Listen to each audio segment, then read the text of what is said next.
We want to believe that our healthcare system will be there for us when we need it, and we rightly expect that those entrusted with our care can and will do everything in their power to give us the care we deserve.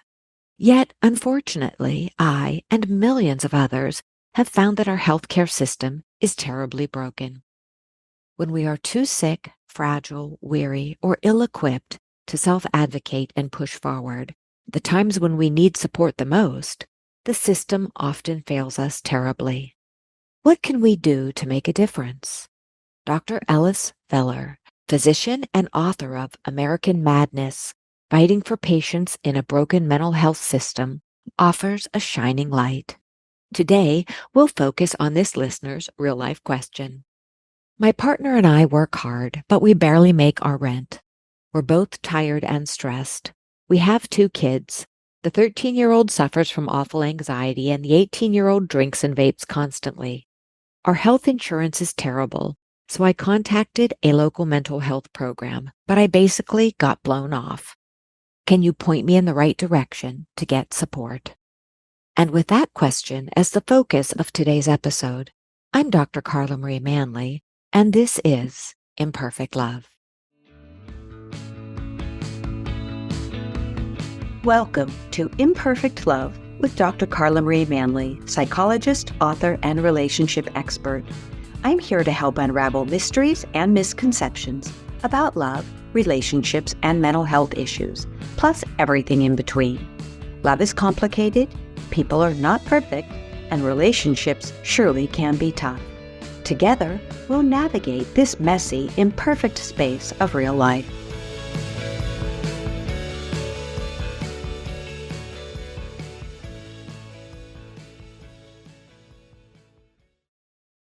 Please note, as this episode contains sensitive information, listener discretion is advised.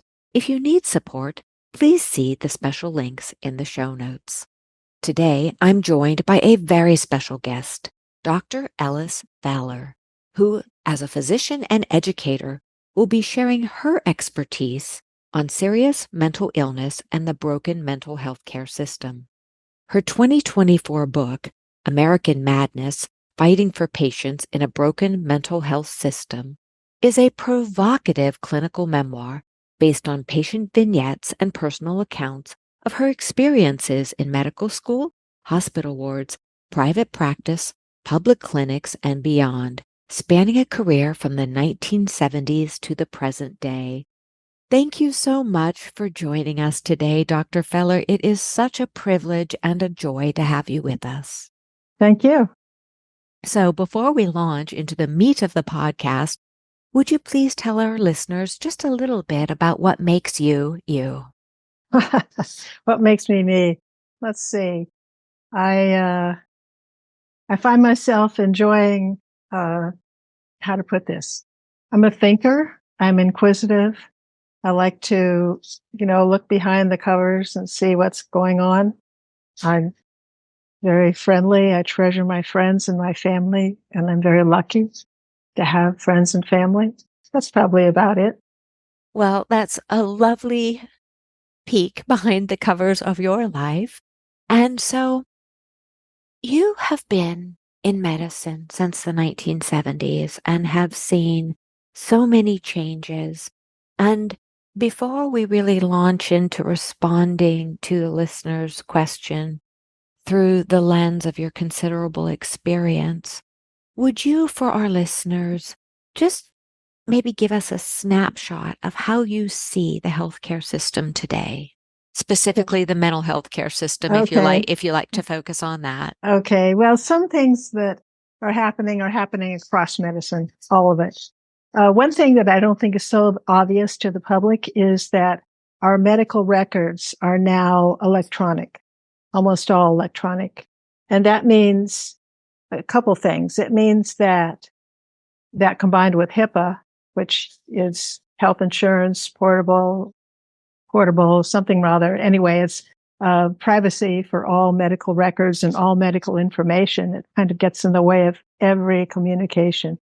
Between that and the fact that it's on an electric, computerized, means that we don't get the kind of information that we need on our patients. It used to be when we had paper records that we would, on an incoming patient, new patient, hospital or outpatient, we would write, first time we saw them, we'd write a long entry, what brought them here, who they are, work, family, symptoms, past medical history. So we actually would get a lot. But the next time we saw them, we wouldn't rewrite all that. Now, particularly in my experience, we get the same kind of Procrustean bed of a computer form that we fill out exactly the same way every single visit. And unfortunately, people spend half their time on the computer. This is across the board. Us doctors, nurses, other practitioners. Okay, so the time that you used to spend face to face with patients, some of that has been taken away and Absolutely. put into doing all of this computer records, all Right, of the right, computer right. records. Okay. And so it's interesting because not being in your field, it would seem to me when I go to the doctor that the electronic format that they're using would be intended to make things easier and more comprehensive. Uh-huh. But that's not what you're finding at all. Well, it can be. Like, I'm a Kaiser patient, and Kaiser is completely computerized. They've done it all. But since they're not billing insurance, they are all in one. They're basically a nonprofit organization. I mean, they operate like a, they're not. When you write a note, that that's going to only be used for medical records for the benefit of the patient and to communicate with other people who see that patient, as opposed to in the clinics that I've worked in recently, that record, that EMR record, is actually basically a billing tool. And so it's designed to get the highest payment from Medi-Cal or Medicaid, whatever, or whatever. We didn't bill private insurance, but basically people would write including the diagnosis. So people would write schizophrenia. Almost every patient I had was diagnosed with schizophrenia officially. Although, many of them were not, and I could see that. But I couldn't change the diagnosis in the computer and it's not, people would get their diagnosis when they first came into the system. And that means that they would be diagnosed or just the code would be put in by their case manager. There's someone who's working, to provide them with food and clothing and housing and all that. So Kaiser, for our listeners, is a managed healthcare system, and it is a big organization. So it keeps all of your care ideally in one place within the Kaiser system. And there are definite upsides and downsides to the Kaiser system. I happen to be a Kaiser patient, and I have lots to say about that, but this isn't the forum for that. But I can definitely see that when we look at what you're talking about, already we're looking, even though Kaiser is quote unquote a nonprofit, it is a big for-profit machine, which is what has happened to medicine today, at least through what I've seen. Is that what you tend to see, that the people who want to make money off of medicine and healthcare are the ones that are thriving, whereas the clients might not be doing quite so well? Yeah, well, I worked at Kaiser for 5 years in the psych department. And so I have an inside view as well as an outside view. But I was already a Kaiser patient when I came. And I've been a Kaiser patient, for almost all of my life. It's not so obvious. Well, yeah, it's not so obvious why I would do that, but it's obvious from my experience. Absolutely. And we don't need to get into some details that might not pertain Right. to your book. So let's look at your book, American Madness. Mm-hmm. Could you tell us a little bit about what drove you to write that book? Well, I didn't start out to write a book. It's my habit to write just to think. I write, and after I write, I'll realize something that I think that I didn't realize before, or something about, the world. It's a way of exploring. And so I started working in these outpatient clinics that really were basically for people with serious mental illness. And so I'd worked a lot of time, I'd worked for many years before, early on in my career, with people that seriously ill.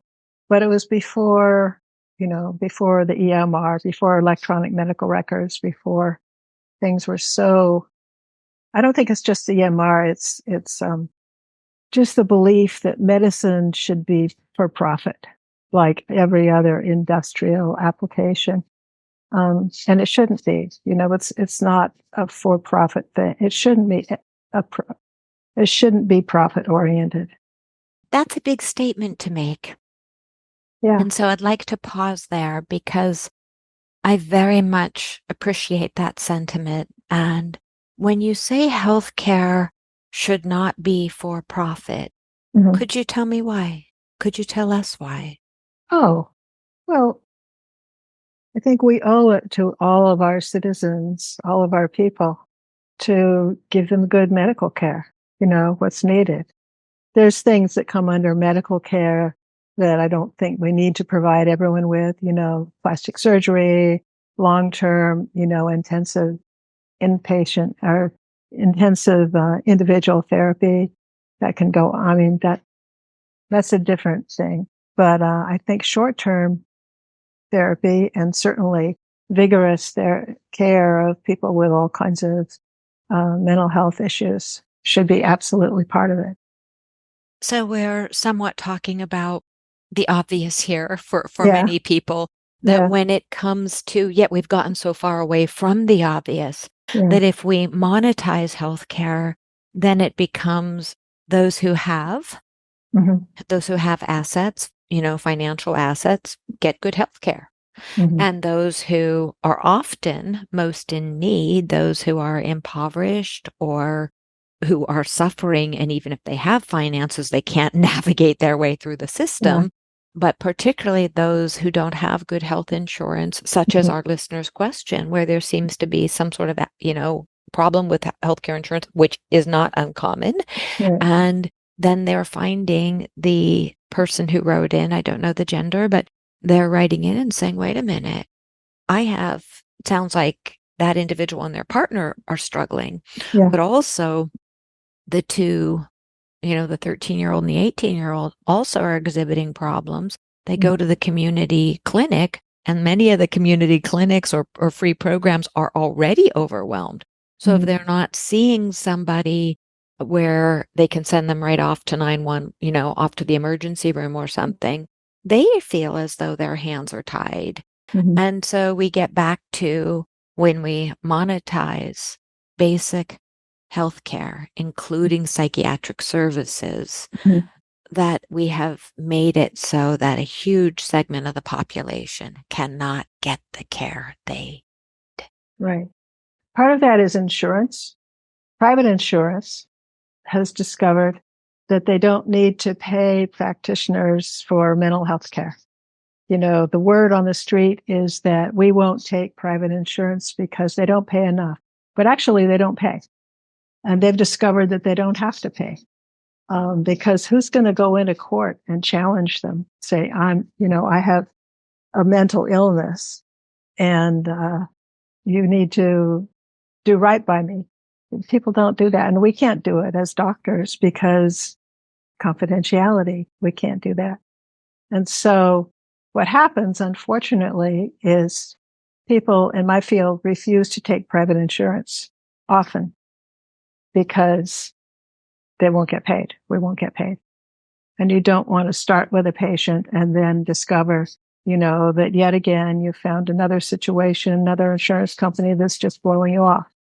I can feel my ire rising as you're speaking Yeah. because there are many clinicians in America, Mm-hmm. and whether it's a physician, whether it's a psychologist, who Mm-hmm. are not taking insurance. And I've experienced this, which is why Right. I don't take insurance, Mm-hmm. because you spend hours and hours and hours and hours trying Yeah. to advocate for a patient Yeah. to get the reimbursement. and they stonewall you Yeah. at every turn. They And do. I'm thinking of several situations where the clients gave up. They just gave up because it was too exhausting for them. And I agree, the insurance companies have it down. You go through these lengthy queues to speak to an agent who Yeah. may or may not be in the US, who may or may not be understandable, and they Right. send you to another line and another line. And it is a game. Yeah. And who loses? They The do. The patient the patients lose. The and the patients doctors, and the sometimes the doctors practitioners. lose. The Yeah. practitioners lose because it sounds like you're much like me. I want to do as much good in the world as I can. I want to help, help, help. And if Hmm. I'm spending 5 hours a day or 20 hours a week trying to advocate for patients, that's 5 hours to 20 hours that I can't be Right. doing what I do best. I'm not cut out to be an insurance negotiator. That's not where I want to spend my time. And so and I know I'm not alone. Yeah. I know, and it sounds it's exactly the same for you. And it's so frustrating because for most of us, whether we have lots of higher education and many clinicians are still paying off student loans and have big, Hmm. big debt burden, and we get into the field of healthcare Hmm. because we want to help Hmm. people, because we want to do good in the world. And so it is a huge problem, as you're saying, with insurance companies. And then you reach out to, for example, in California, I'm a big believer, Dr. Feller, in not complaining, but doing something about it. So Hmm. you reach out to the California Department of Insurance. They don't do anything. Yeah. They do nothing. And very sad to say that. And so, as I was saying in the introduction, you have individuals when you are suffering physically or mentally, you often don't have the energy to engage in the fight. Hmm. That's You, right. you simply don't. So the people who need the support the most are the ones who are saying, it's Hmm. okay, it doesn't matter. And I know several cases where people, and even in our county, I'm in Sonoma County, California, where one person who was a Kaiser patient committed suicide because Kaiser did not offer the mental health care that the wife, who was, I believe, a Sonoma County supervisor, was advocating for. Oh, And the individual committed suicide. And I wow. think it's just terrible because even if you have a wife, a husband, a parent, somebody advocating for you, those those caregivers and advocates often get tired as well Right. Right. and Right. frustrated. So is this the very tell us a little bit about what your book does and how it's intended to help us. Okay. So, a lot of these twists and turns that keep people from getting good care are not obvious to the public. And so I wanted to bring them out so we can campaign together and make things change. I also wanted people to read it and, enjoy it, keep turning the pages because otherwise they won't get my message. So I told people, my patients' stories and sometimes their parents, because I would see their parents too. Their parents would bring them for their appointments and then, we could talk a little bit. And I think that's really important for patients with severe mental illness. No, I wouldn't do it. I wouldn't meet with the mother of a young man who came in for, you know, OCD or something like that. But people who are disconnected from reality, their parents need help. And often their parents are the ones who are invested in making the treatment work, or getting the treatment, period, because people who are in a state of psychosis often don't think that they're sick.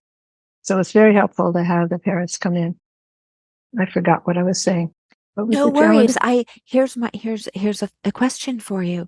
So when we look at the vignettes that you offer in Mhm, your book, the mhm. real life vignettes, do you have one or two that you want to just give us a gentle overview on so that listeners can see what it is like in your experience and how you see hope Yeah, in these yeah, situations? yeah. Sure. I can tell you a little bit about Chris, who was the exception, who came in, with a psychotic break. He actually had schizophrenia, the worst possible thing you can have. But his mother brought him in, and she also paid for the treatment. And what happened was over a couple of years, he got better and better. Mm-hmm. So that's early intervention in psychosis, which we barely have. I mean, even if you have a lot of money, it's hard to get that because it involves more than just a single therapist or a single doctor. It involves a whole program, which is not well known, but it involves someone who can do meds, psychiatrist, maybe a nurse practitioner, someone who can do long-term therapies, really good, excellent therapy, not just kind of you ought to do this and that. Involves including the family, bringing the family members in, and it involves also voc rehab to get people back to school and back to work. So they're kind of like back into the fold, part of everything else rather than being just stuck in their psychosis by themselves.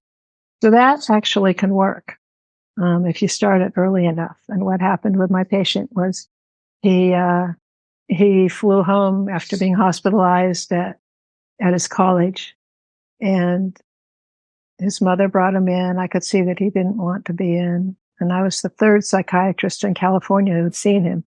It's a lot to take on somebody like that, and I really had questions. Why was I doing this? He clearly didn't believe he had anything wrong with him. His friends were playing tricks on him. That's where he heard these voices. And it took months before he actually thought, maybe those are hallucinations. And even then, he wasn't sure at all. He didn't want to commit to that. But gradually, and he stayed on the medication. We adjusted it according to what was working and what wasn't. He got on the right combination of meds, and his mother, and I saw him basically for therapy too. So I was both the med person and the therapist, and his mother was the family, obviously. And his mother also got him like starter jobs so that he wouldn't be just doing nothing. So, I'm sorry, go. Sorry. So I'm just saying that is an example of early intervention in psychosis, which is a rare thing. And we need it all over. We need it in every county, because even people who are well off, their kids are getting just left behind to deteriorate. And they just.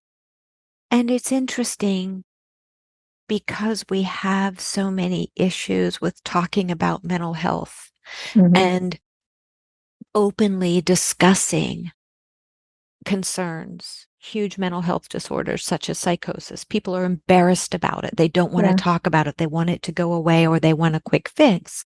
So we can look at Chris, your patient, as an example. And you did say the parents have money. So that is a huge asset because the mother could afford the time, the financial investment. She was able to track you down. Thank goodness they fell into your hands where you were able to watch the meds rather than just throwing something at the individual, which happens a lot. Yeah. People are given a medication, whatever is the medication du jour, and it's thrown at the individual. And if it doesn't work, oh, well, the individual thinks they're broken, not the fact that it often takes repeated tries and ongoing tries to regulate the dosage, to find the right medication, the right combination of medications. But often clients, patients don't get that level of treatment, that level of care they deserve.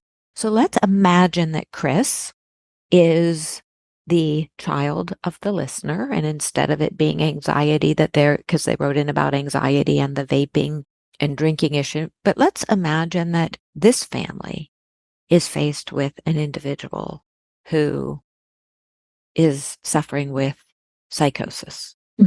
What would the outcome look like from your perspective in today's with the situation that they're talking about? Is a good outcome or the unfortunately not so great outcome? What you would expect in America, given the level or Yeah. might we say low level Yeah. of Okay. healthcare services. Right. Well, unfortunately, what often happens is people, they don't want to think that their kid has psychosis or schizophrenia or anything like that. And that doesn't really, that isn't in the standard conversation. It doesn't really cross their mind. They think he's having a hard time, he's not doing so well in school and he's so kind of withdrawn from his friends and he seems really in a bad mood. And sometimes he's a little weird, but they don't think, this is psychosis and we need to really, or this could be, and we really need to get him evaluated. So what happens is often the young person will be provided with therapy, psychotherapy, and they won't really get anywhere, but that happens. And meantime, they're just getting sicker and sicker until, you really have to get in early. That's one thing about early intervention. You really have to get in early, like within weeks or months, not years. Okay, so what I'm hearing you say is the outcome for this individual in a ordinary or lower income household, Mm-hmm. the outcome might be quite awful. Yes, it is. Absolutely. Absolutely. Okay, so let's take I know you have vast experience in addiction and Mm-hmm. working with individuals who are Mm-hmm. suffering from addiction. So, do you have a vignette that might speak to the older child of, the 18-year-old who's vaping and sounds like the child is vaping and drinking constantly? Mm-hmm. What would do you have a vignette, a case study that speaks to that? Or close enough? Yeah, I'm trying to think. Yeah, I had a young patient who had been in the system for quite a while, but he had gone to juvenile hall when he was in high school. And he came out of that experience using heroin, alcohol, marijuana. And after that, he remained basically addicted.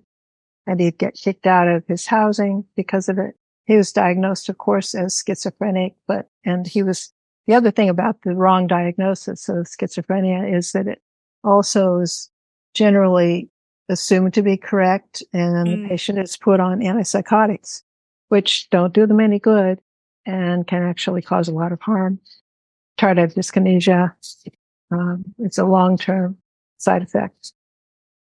Yes, and so could you say for people who don't know tardive dyskinesia, how difficult it is for individuals because of it's frightening and it often does not correct even over time. Right. So it's a movement disorder, and it's much less common today than it was, I think, when people were coming out of those state hospitals where they'd been for years. And I don't know. But you often see people with chewing motions. And they're not chewing anything. They can't suppress it. If they think about it, they can suppress it. But that's the one that I see most often. Some poor person will climb on a bus and they'll sit there and they'll be chewing, and it's not anything that they're eating. And it's weird, it's off-putting. So it isolates them more than More they and already more. are. Right. Yes. And that is a huge piece of what makes me so passionate about this topic, Uh-huh. that individuals who are already suffering from Mhm. mental health disorders, which is Mhm. difficult enough, then end up feeling so broken, so Mhm. damaged. A large proportion become homeless, and a Yeah. huge proportion of our homeless people suffer from mental health issues that haven't Mhm. been addressed. A huge proportion of our prison population Yeah. is, Right. is stocked with people who Yeah. never got the early intervention and appropriate care that they Yes. needed and Yeah. deserved. Right. And so and I love that your book just calls it out, the main title, American Madness, because it doesn't have to be this way. And I have worked with enough clients where the listener of the day's question doesn't surprise me, because Mhm. I know from my client stories, from friend stories, and from actual life experience, how difficult it is in this very wealthy nation that we have. It is so difficult to get the basic care you need, and particularly the basic mental health care, because for some reason we prioritize the physical health care over the mental health care, Right. which if you have, I often ask people when we get into discussions about, mental health care, I say, well, what would you take if you could have perfect physical health or good mental health? Which would you take? And people will pause and look at me and they'll say, well, can I have both? And I said, oh, in my little situation that I'm offering you, you have to choose one. And for me, it always comes down to, and most people choose the good mental health, because if you have good physical health, but you have terrible mental health, then what good is the physical health? Because you're in constant torment, whatever the affliction. So what would you recommend, taking it back to our listeners' question, what would you recommend for individuals who are really struggling to find this support, the care that they need? And not just focusing on, one area of the country or one area of the world, but globally, or that we can keep it more to the US because there are other healthcare systems that are better managed than ours. So what would you, as an expert, recommend? For a family with a son or daughter who's abusing alcohol and vaping, Yes, we can stay with that, or we can look at the one where there's chronic anxiety. But if we can keep it a little bit, more global, where we say, hey, there is let's stay with the addiction one, because I think that one is so common and one that brings up so much embarrassment for families. And even when we do have programs and, Alcoholics Anonymous is such a fabulous program for many people. And there are lots of good resources, but sometimes, and for parents, Al-Anon, but sometimes that's not enough. And what somebody really needs is residential treatment. Yet getting good residential treatment is extraordinarily difficult. Right. And part of that, well, once if you're under 21 or under 18, it's much more possible. But once you go over that age, there's a law called the IMD exclusion. Have you heard about that? No, actually, please. Okay. So the IMD exclusion is, it was put into place when Medicaid was created in 1965. And so what they decided was that they would not cover inpatient mental health care, and they wouldn't cover inpatient addiction care. So, except for people under 18 or over 65. So it's a long wait you have before you can get help. And that's called the IMD exclusion. Right. And IMD is Institute for Mental Disease. Oh. So it applies to mental hospitals or, these inpatient residential treatment for drug addiction. I'm dumbfounded. And so to this date, we do not have to provide inpatient care for drug addiction, for mental health issues. That's right. Well, I hope there's change in the wind on that one. Nothing that you see. I think it's so important. I think it's the basis of so much, because money speaks. And I think, And I really believe that when we're talking about inpatient treatment, I used to volunteer pre-pandemic at a drug and alcohol rehab facility on Tuesday mornings, and there was such good work being done, such fabulous work being done, because when you are in a facility where you are with people who are struggling with similar issues, where you have a certain layer of insulation from the stresses of the outside world, where you have time for your brain to get reprogrammed, for your daily habits to get reprogrammed. Because addiction is not a moral failing. Addiction is a disease. And when we look at any other disease, we would happily give somebody inpatient treatment after suffering a severe stroke or an automobile accident. But yet for some these other issues, and I've seen again and again where people get a modicum of treatment, a little bit of therapy, maybe some AA meetings, and then they're back out, and then we blame them for their drug addiction when they simply haven't had the ongoing support that they need. Yeah. Yeah. Yeah. It's very hard. Addiction it's difficult to face, but, I have friends who's dealt with it and, gone on with their lives, and patients, who've taken advantage of our care and stayed in groups. I think groups are very, very important, for, for, for chemical dependency, more important than individual therapy.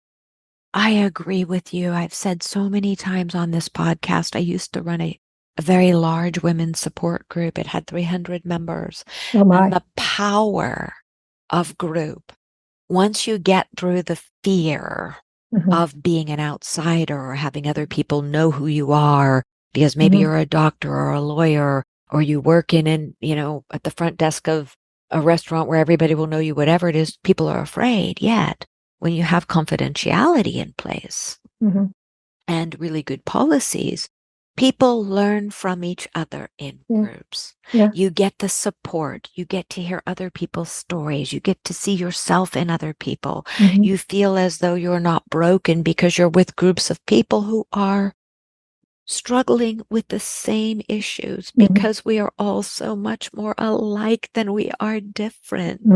And when we realize that support groups, whatever works for somebody, and it might take some time to find the right support group. Yeah. And that's one of the things I appreciate about AA and similar support groups. They have a variety of groups, so you can pop in and visit one until you find the right one. Right. And I remember going to an Al-Anon group as a visitor, because some of the groups allow parents or people to go simply as visitors. And they're fabulous. So, and generally free.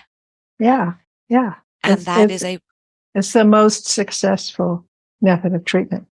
Absolutely. And I agree that, and there are some, and listeners, these will be in the show notes there. If for people who don't like the AA paradigm, there are some that don't look at having a higher power that are also good. And for the listener who wrote in, who is so frustrated in your community or somewhere within driving distance, I am hoping you can find for the older child the AA group, or there are or for the parent, the Al-Anon groups.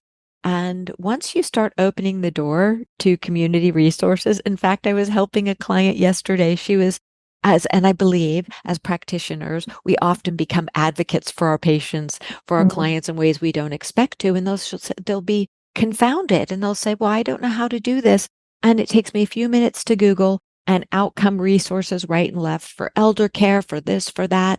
And that's part of what we do as clinicians, and I'm sure you do as a physician, to offer resources. And it's, I believe, part of our responsibility to make resources available, because those who are stuck and struggling, what might be as easy as typing on a keyboard for us feels like a monumental task for them. Yeah, that's true. So you do such important work, Dr. Feller. I am so impressed. Can you tell us a little bit, when we go back to HIPAA, the Healthcare Information Portability and Accountability Act, do you see that working for patients or against patients? Against patients, definitely. Yes. You can get a signed release of records permission, from your patient, and you can send it to the last place where he was hospitalized. It's happened with the guy that I told you about, who had several drug. Right. So he had been in a long-term place, a kind of a step-down facility, but it was locked, and he stayed there for 6 months, I think.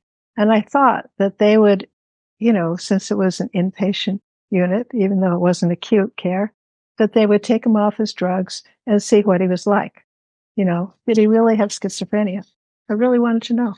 And so they signed a form and I sent it off and never heard back. And I called and wrote and begged, never heard back. Oh my goodness. Yeah. So it's this idea that, we're protecting the patients, we're doing the right thing by not revealing anything. And I think also that it sort of slides into an easy way for the other side to not take any responsibility. Absolutely. To use it as an excuse to drop the ball. Yeah, right. And to not reveal how little they do. I think that they didn't I don't think they took anybody off their meds. I think they kept everybody on their meds the whole time and without any thought of whether that was right or whether they needed them. Yeah. Path of least resistance in many cases. Right. And that is something that I see all too often with when families reach out to me because often a child is struggling with something and you start getting into the thick of it and you realize that the cases have been mismanaged and the mismanagement is cloaked. Yeah. And the parents don't know how to advocate and to get out of that web. And I know with Kaiser, it's interesting how I've discovered how they use the information, the client's information, to do all sorts of surveys and studies and fact finding about their patient population that people don't realize that they're doing. They think that they're protected, but they're not protected in that way. Mm-hmm.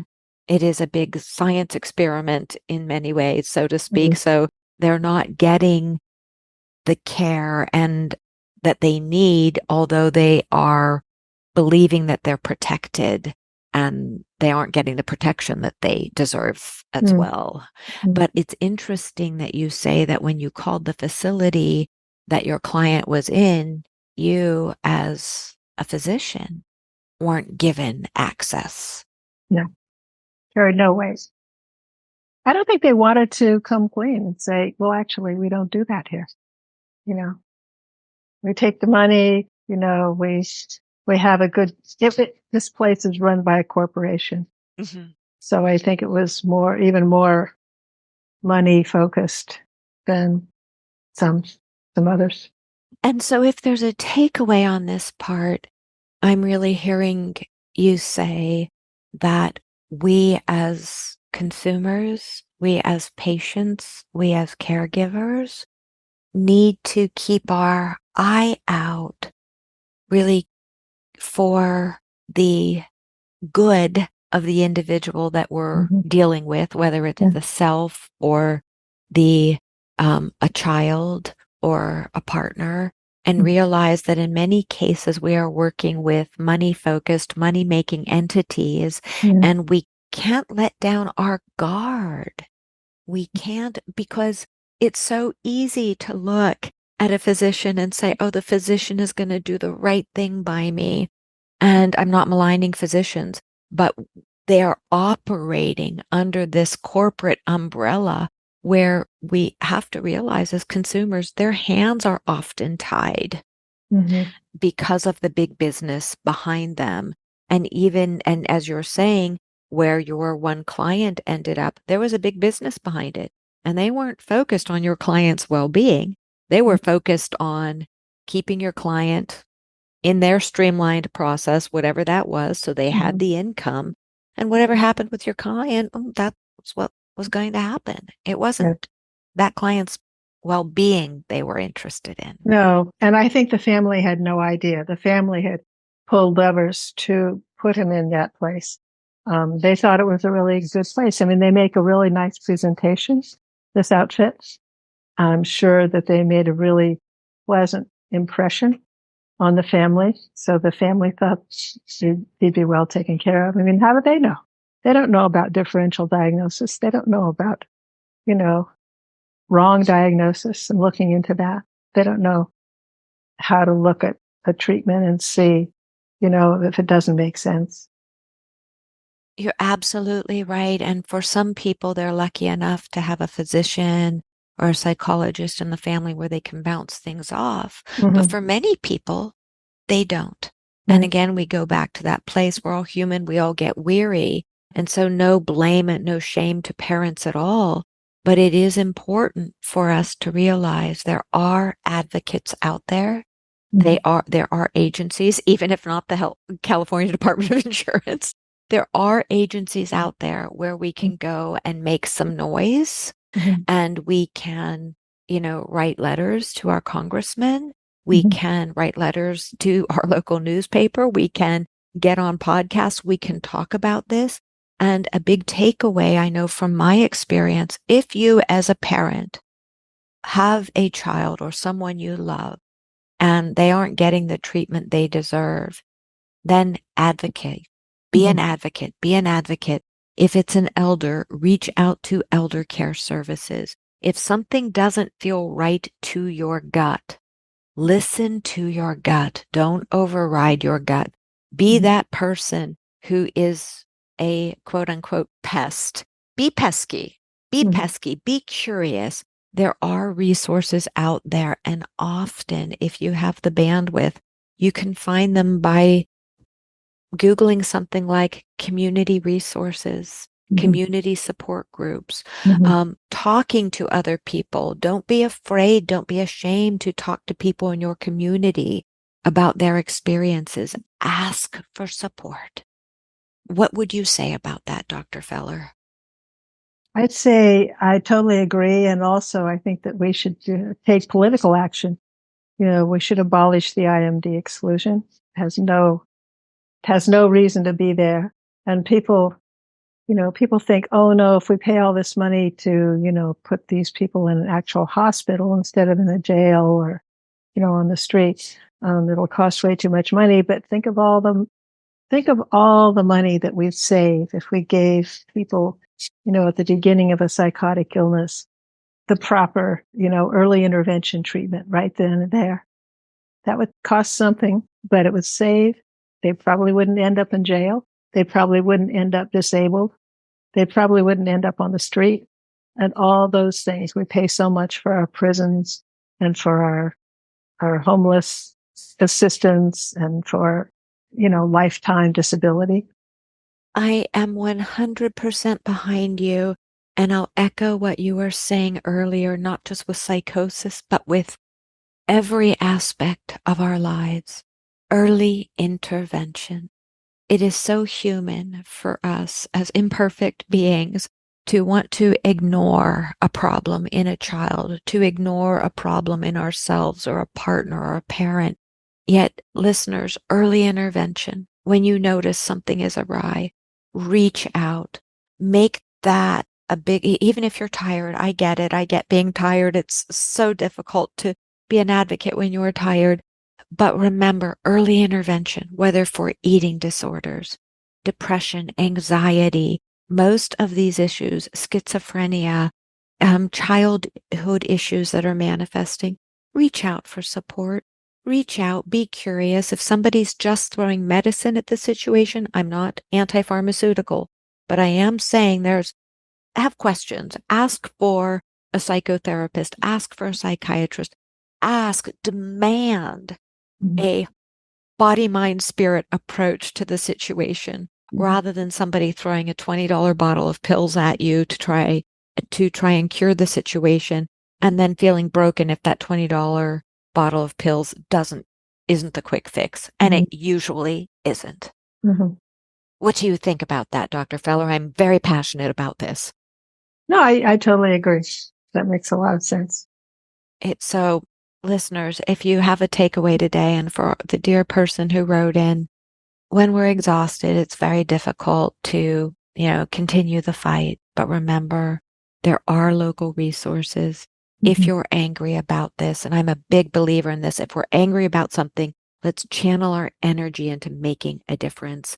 And so the IMD exclusion, which as you were speaking, and once you gave the date of 1965, kind of remember maybe listening to a podcast about it where there was a big shift in the healthcare, but they stopped midway.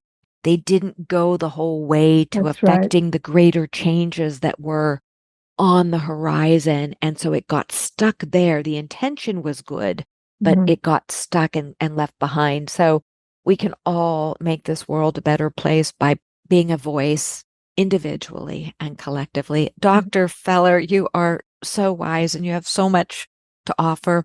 Are there any other pieces before I ask where our listeners can find you and your book Any other pieces that you'd like to share?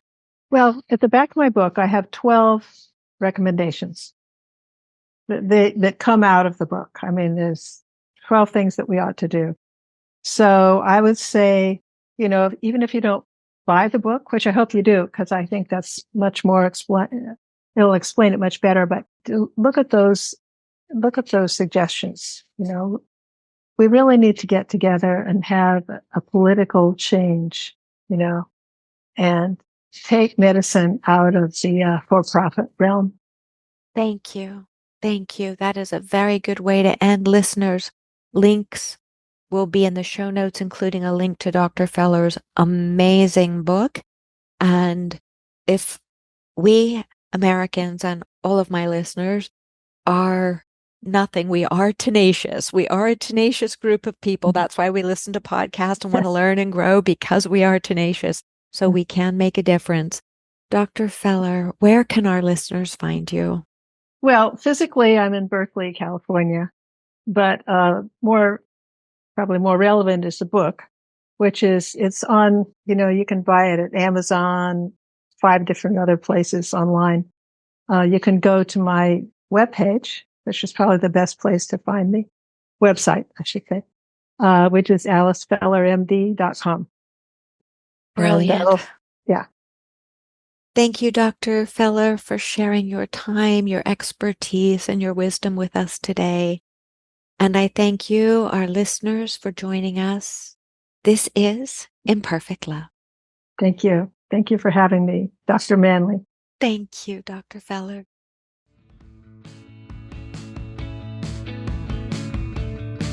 Thanks so much for sharing your time with me today. Remember, you have the power to transform your life and love fearlessly, if imperfectly, and it's my privilege to help you along the way. You can find more life-changing content, including my books and other podcast episodes, at drcarlamanley.com. Feel free to submit your own confidential questions through my website. I'll do my very best to include your issue on a future episode. If you found this podcast helpful, please subscribe and leave a review. Until we connect again, this is Dr. Carla Marie Manley wishing you oceans of blessings and love. Please note, this podcast is psychoeducational in nature and is not intended to replace formal mental health support. Please contact your healthcare provider or emergency hotline if you need psychiatric care.